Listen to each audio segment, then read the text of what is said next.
கர்த்தராகிய இயேசு கிறிஸ்துவின் ஈடு இணையற்ற நாமத்தினால் உங்கள் யாவருக்கும் அன்பின் வாழ்த்துதல் தெரிவித்துக் கொள்கிறோம்.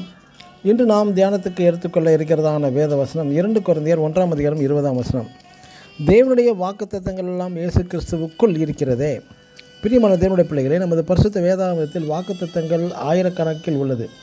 பழைய ஏற்பாட்டில் தேவன் தாமாகவே வாக்குத்தத்தங்களை தந்தார்.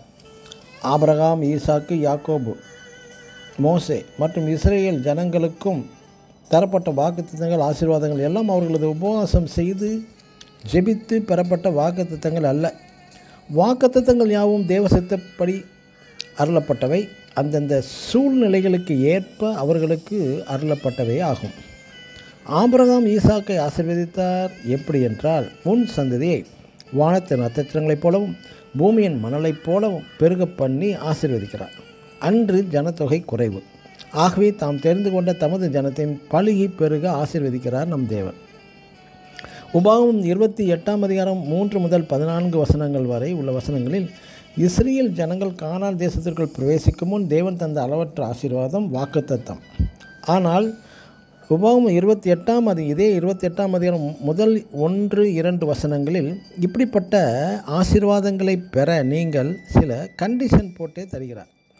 இன்றுள்ள அநேக பெந்தேகோஸ்தே சபைகளில் மாதம் முதல் தேதியிலும் வருடத்தின் முதல் தேதியிலும் அச்சிடப்பட்ட வாக்குத்தத்த அட்டைகளை தருகிறார்கள். ஒவ்வொருவரும் வேறு வேறு வாக்குத்தத்த அட்டைகளை வசனங்களை பெற்று சந்தோஷத்துடன் சென்று விடுகிறார்கள். ஒரு சில வருடம் தேவனே அனுமதிப்பது உங்களை கஷ்டத்தின் இடுக்கத்தின் பாதையில். சில நேரங்களில் சுனாமி, கொள்ளை நோய், கொரோனா வந்து அநேக குடும்பங்கள் சீரழிந்தும் காணாமலும் போய்விட்டு இருக்கிறது.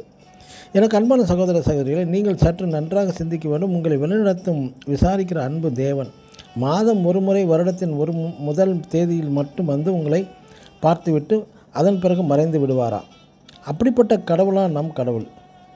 நம் ஒரு தந்தையிடம் பிள்ளைகள் மாதம் ஒரு முறை அல்லது வருடம் ஒரு முறை மட்டுமே கேட்டு ஆசீர்வாதம் பெற தேவையில்லை. நேரடியாக எல்லா நேரத்திலும் எல்லா சமயத்திலும் நன்மை வேண்டி உரிமையுடன் பெற்றுக்கொள்ளலாம்.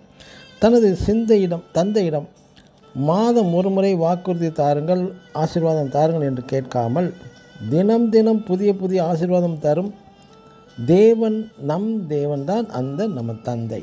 ஆமேன். God bless you.